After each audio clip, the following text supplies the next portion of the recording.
नमस्कार, बहुत स्वागत है आपका दमदार 11 में। मैं हूं रीनू यादव। बात करेंगे भोपाल से बड़ी खबर की, जहां पर चोरी हुए भगवान शिव मिल गए वापस। सुभाष कॉलोनी से चोरी हुआ था शिवलिंग, जहां महिलाएं गली मोहल्ले में शिवलिंग ढूंढ रही थी। दिवाली की रात पेड़ के नीचे से चोरी हुए थे भगवान। आज सुबह पेड़ के नीचे ही शिवलिंग मिला है। महिलाएं जल चढ़ाकर करती हैं पूजा अर्चना, लेकिन ये दिवाली की रात में गायब हो गया था और अब एक बार फिर से महिलाओं का मंदिर पहुंचना शुरू हो चुका है। जो शिवलिंग है वो पेड़ के नीचे एक बार फिर से अब वापस नजर आने लगा है।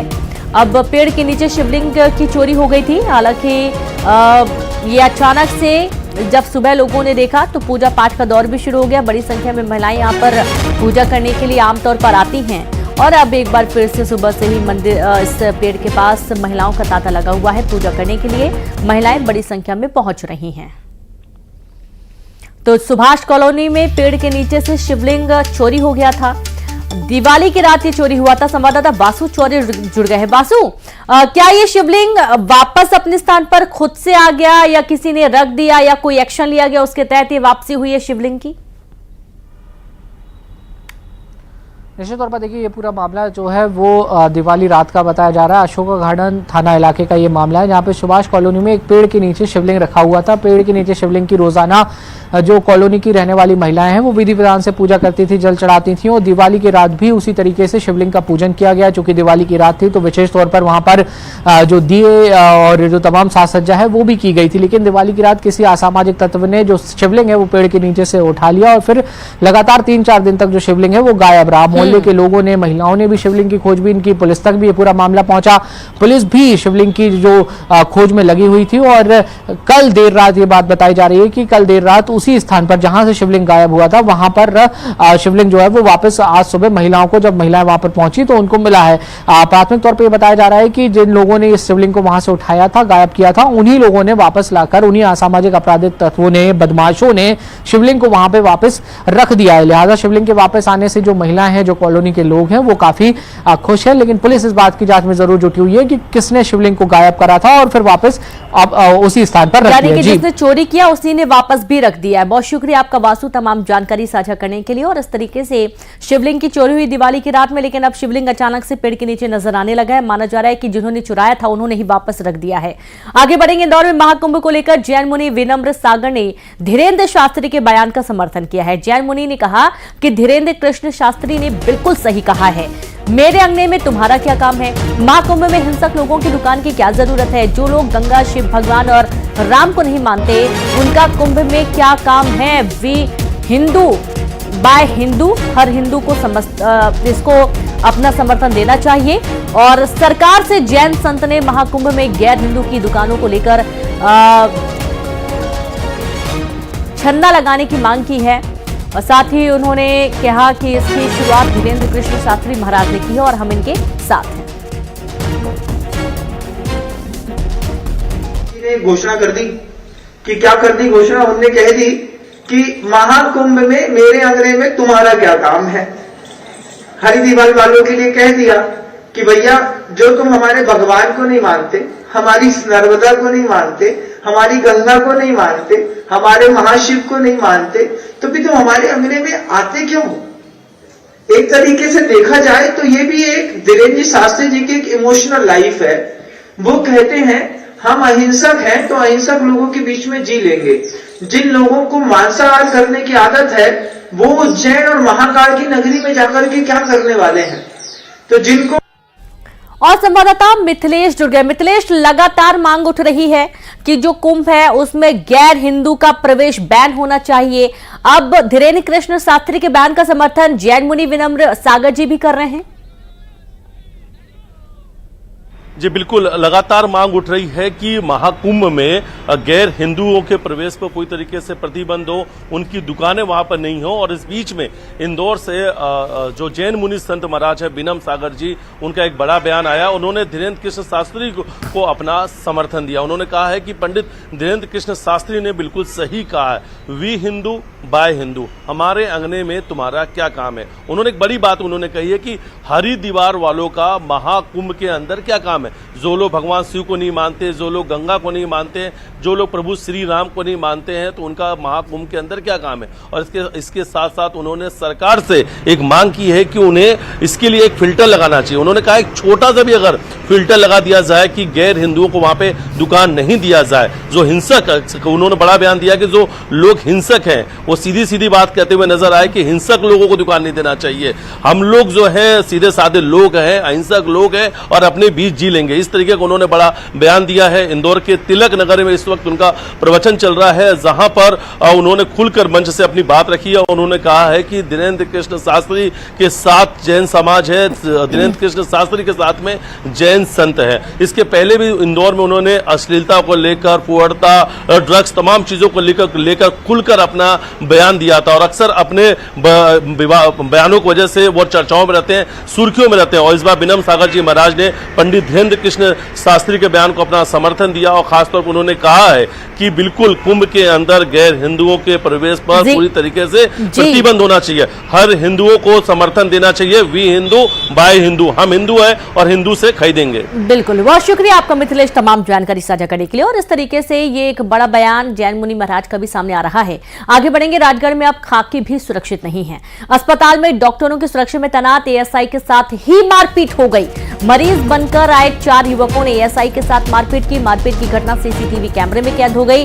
फिलहाल चारों युवक पर मामला दर्ज कर उनकी तलाश तेज कर दी गई है। आपको बता दें कि 2 दिन पहले ही अस्पताल की एक महिला डॉक्टर से अभद्रता हुई थी और 2 लोगों पर एफआईआर हुई थी। इसके बाद 4 युवकों ने डॉक्टर के साथ मारपीट कर दी है। तो देखिए, पहले तो डॉक्टर के साथ मारपीट की घटना और उसके बाद जो डॉक्टरों की सुरक्षा में एएसआई तैनात थे उनके साथ भी 4 युवकों ने मारपीट कर दी है। पूरे मामले की जांच की जा रही है। इसका एक वीडियो भी सामने आया है। ये एक्सक्लूसिव तस्वीर आप देखिए जब मारपीट हुई है और संवाददाता राहुल जुड़ गए हैं। अब राहुल, अब पूरा मामला बताइए। क्या ये जो 4 युवक हैं जिन्होंने मारपीट की है, ये पहचान इनकी हो चुकी है? देखिए, कल रात का ये मामला है जब जिला चिकित्सालय में पुलिस चौकी में तैनात एएसआई के साथ इन 4 युवकों ने मारपीट की, जिसके सीसीटीवी कैमरे में फुटेज आने के बाद इन पे नामजद चारों पे एफआईआर भी की गई है और अभी जो हमारे पास सूचना है, चारों को गिरफ्तार भी कर लिया गया है। हालांकि 2 दिन पहले भी हमने देखा था कि एक महिला शिशु रोग विशेषज्ञ ने भी एक रिपोर्ट लिखवाई थी 2 लोगों के खिलाफ जिन पे मामला दर्ज हुआ था अभद्रता की। तो एसपी ने भी संज्ञान लेते हुए पुलिस को मुस्तैद किया था और सुचारू रूप से ड्यूटी लगाई थी। अब सफेद कोट के बाद जब किसी पे इस प्रकार की मारपीट हो रही है तो कहीं ना कहीं अचंभित भी होने का वो दिखता है कि क्यों पुलिस के ऊपर भी इस प्रकार के इन 4 युवकों ने अटैक किया।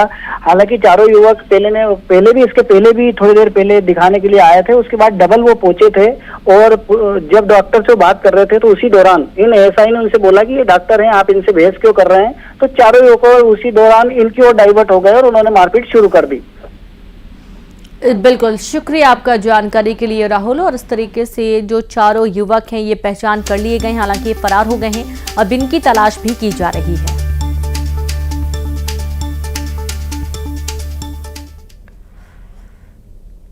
मध्य प्रदेश में आज आग का कहर देखने को मिला है। मुरैना, खरगोन और शहडोल में आग लगने की 3 घटनाएं सामने आई हैं, जहां मुरैना में थाने में खड़ी जब्त बस में आग लग गई और आग में बस जलकर खाक हो गई। आग का गोला बन गई। फायर ब्रिगेड ने आग पर काबू पाया और काफी मशक्कत के बाद आग पे काबू पाया जा सका। दूसरी तस्वीर है खरगोन की। चलती कार में अचानक से आग लग गई और देखते ही देखते पूरी कार विकराल रूप आग का ले चुकी थी और अब कार सवार 4 लोगों ने कूदकर अपनी जान बचा ली। आग से कार पूरी तरीके से जलकर खाक हो गई। और आग लगने की तीसरी घटना शहडोल से सामने आई है, जहां पर एक कबाड़ के गोदाम में तांबा निकालने के लिए तार जलाने के दौरान आग लग गई। नगर पालिका की दमकल की गाड़ियों ने आग पर काबू पाया और काफी मशक्कत के बाद काबू पाया जा सका। यहां पर भी लाखों के नुकसान की बात कही जा रही है।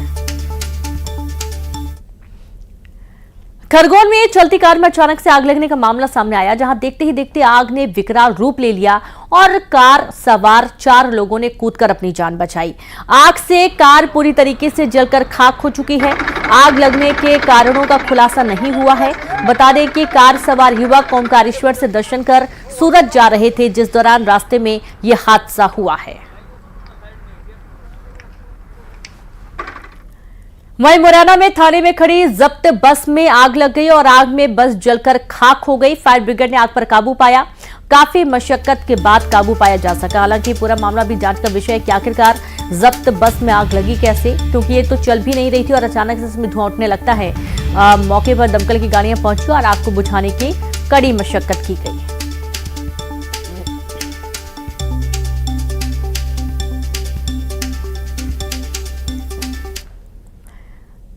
तो वहीं शहडोल में भी एक और आगजनी की घटना सामने आई है, जहां पर कबाड़ के गोदाम में आग लग गई है। दरअसल यहां पर तांबा निकालने के लिए, तांबा गलाने के लिए आग लगाई गई थी। नगर पालिका की दमकल की गाड़ियों ने आग पर काबू पाया। सिटी कोतवाली के नए बस स्टैंड के पास कबाड़ गोदाम में तांबा निकालने के लिए तार जलाने के दौरान ये आग लगी थी और आग देखते देखते भड़क गई और ये भीषण आगजनी में लाखों का नुकसान हुआ है।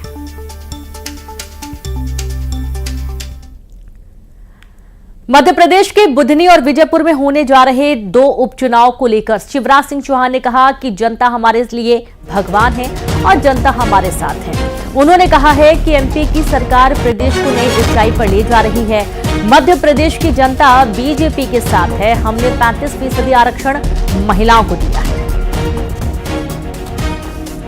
तो मध्य प्रदेश में बुधनी और विजयपुर में होने जा रहे 2 उपचुनाव को लेकर शिवराज सिंह चौहान ने जनता के आशीर्वाद होने की बात कही।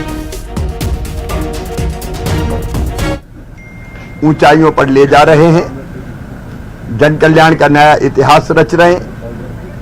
35% रिजर्वेशन बहनों को, बेटियों को शासकीय नौकरियों में देने के का जो हमारा संकल्प था उस पर अमल किया गया है। ऐसी एक नहीं अनेकों चीजें हैं और डबल इंजन की सरकार, प्रधानमंत्री नरेंद्र मोदी जी का आशीर्वाद मध्य प्रदेश पर विकास के लिए लगातार बरस रहा है और इसलिए मध्य प्रदेश की जनता बीजेपी के साथ है, सरकार के कामों से प्रसन्न है और बुधनी और विजयपुर में भी जनता को यह विश्वास है कि विकास होगा तो भारतीय जनता पार्टी की सरकार ही करेगी। वैसे भी चाहे बुधनी हो और चाहे विजयपुर हो, जनता हमारे लिए जनता नहीं, अपना परिवार है। वहीं प्रयागराज में जनवरी 2025 में होने जा रहे महाकुंभ के पहले पेशवाई और शाही स्नान का नाम बदलने जाने की चर्चाएं हो रही हैं। अखिल भारतीय अखाड़ा परिषद के एक गुट ने इस मामले में बैठक कर प्रस्ताव बनाकर सरकार को भेजने की बात कही थी, लेकिन इससे पहले ही अखाड़ा परिषद के दूसरे गुट ने पेशवाई और शाही स्नान का नाम बदल दिया। महानिर्वाणी अखाड़े की ओर से जो कार्ड छपवाए गए उसमें पेशवाई और शाही स्नान का नाम बदलकर नया नामकरण दिया गया है। आमंत्रण पत्र में पेशवाई की जगह कुंभ मेला छावनी प्रवेश यात्रा कर दिया गया और जबकि शाही स्नान की जगह अब कुंभ अमृत स्नान कर दिया गया है। ये नाम बदल दिए गए हैं। लंबे समय से मांग चल रही थी और इस नाम को अब पेशवाई अखाड़ा ने बदल दिया है। तो अखाड़ा परिषद के गुट ने ये नाम बदला है। अखाड़ा परिषद के गुट के नाम बदले जाने के बाद से ये 2 नाम दिए गए।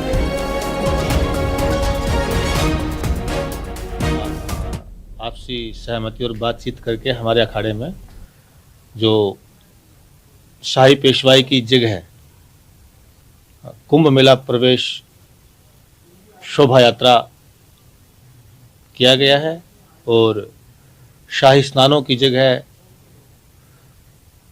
प्रथम कुंभ अमृत स्नान, द्वितीय कुंभ अमृत स्नान और तृतीय कुंभ अमृत स्नान के नाम से अब की बार कार्डों में हमने छाप करके और सब जगह प्रेषित किया है, क्योंकि यही नाम हमको उचित लगे और इसी का विवरण हमारे पत्राचार में है, जो कि आमंत्रण पत्र जो कुंभ मेले के अवसर पर सब जगह वितरित किए जाते हैं। तो उसमें कुंभ अमृत स्नान है प्रथम, कुंभ अमृत स्नान द्वितीय और कुंभ अमृत स्नान तृतीय, इस नाम से किया गया है।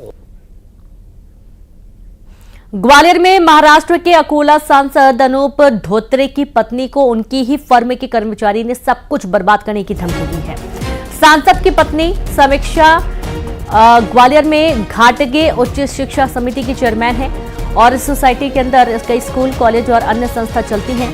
इसी कंपनी के कर्मचारी ने लोन की रकम वापस मांगने पर धमकी दी है। लगातार व्हाट्सएप कॉल किए तो सांसद की पत्नी की ओर से माधवगंज थाने में मामले की शिकायत की गई है, जिस पर पुलिस ने मामला दर्ज कर लिया है।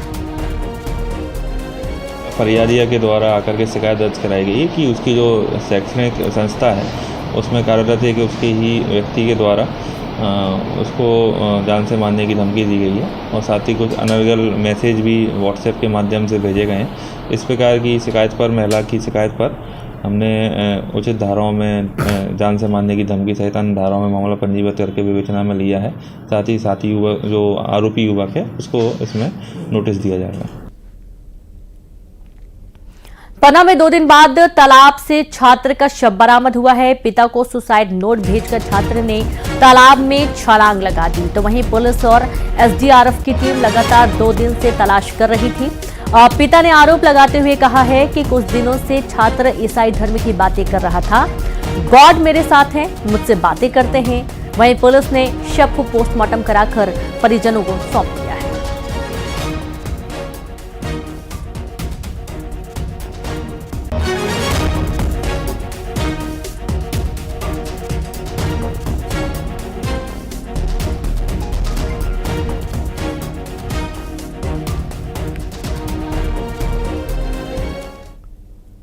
साइबर क्राइम को रोकने के लिए CM doctor Mohan Yadav action mode में दिखाई दे रहे हैं। एआई की दुरुपयोग और साइबर क्राइम पर रोक लगाने के लिए सीएम ने कहा कि मध्य प्रदेश के हर जिले में अब साइबर थाना खुलेगा। हर थाने में साइबर डेस्क होगी और राज्य स्तर पर एक कॉल सेंटर भी खोला जाएगा। तो देखिए, अब क्राइम पर लगाम लगाने के लिए मुख्यमंत्री डॉक्टर मोहन यादव काफी सतर्क हैं और काफी सख्त दिखाई दे रहे हैं। अंतर्राज्यीय गिरोहों के खिलाफ भी अभियान शुरू किया जाएगा। जो नशा तस्करी करते हैं उनके खिलाफ भी एक्शन लिया जाएगा। गौ तस्करों पर भी कठोर कार्रवाई की बात कही जा रही है। और इस वक्त तमाम जो क्राइम की खबरें सामने आती हैं उनके मद्देनजर लगातार अपराध पर अंकुश लगाने के लिए सीएम सख्त नजर आए।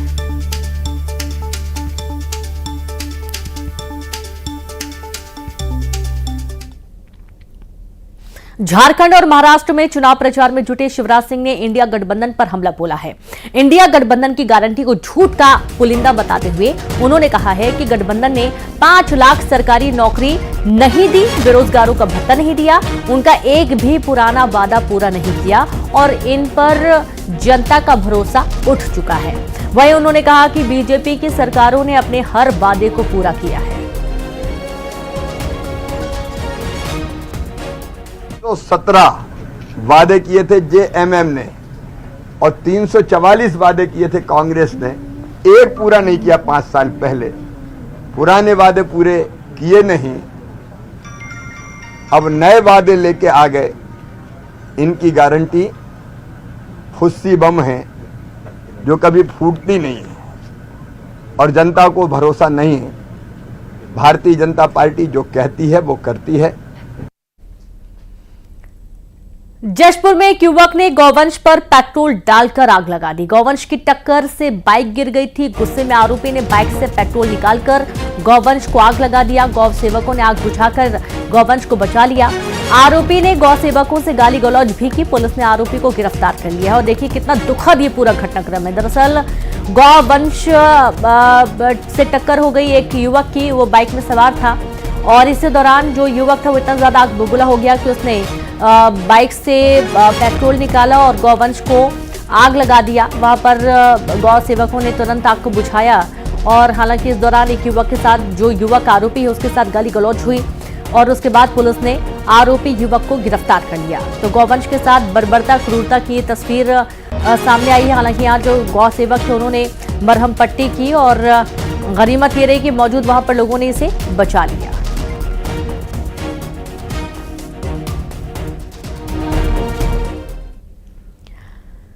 छतरपुर में ट्रैफिक प्रभारी की गुंडागर्दी देखने को मिली है। ट्रैफिक प्रभारी बृहस्पति साकेत ने टैक्सी चालक को थप्पड़ जड़े हैं। ट्रैफिक प्रभारी ने टैक्सी चालक का कॉलर पकड़ पहले बदतमीजी की और फिर उसके थप्पड़ जड़ दिए। देखिए तस्वीरें सामने आई हैं जहां पर टैक्सी चालक को थप्पड़ मारने का ये वीडियो इस वक्त सामने आया है। दरअसल ट्रैफिक प्रभारी की गुंडागर्दी देखने को मिली है जहां प्रभारी बृहस्पति साकेत ने टैक्सी चालक को थप्पड़ मारा। जम्मू कश्मीर से बड़ी खबर है। 24 घंटे में 2 आतंकियों को मार गिराया गया। कुपवाड़ा और बांदीपोरा में अब तक एक आतंकी ढेर किए गए हैं। इलाके में अभी भी आतंकियों के छिपे होने की खबर है। बांदीपोरा और कुपवाड़ा में आतंकियों से मुठभेड़ हुई। दोनों इलाकों में सर्च ऑपरेशन भी लगातार जारी है। बड़ी खबर आपको दे रहे हैं जम्मू कश्मीर से, जहां 24 घंटे में 2 आतंकियों को मार गिराया गया। कुपवाड़ा और बांदीपोरा में अब तक एक आतंकी ढेर किए गए। और इसी के साथ दमदार 11 में इतना ही। नमस्कार।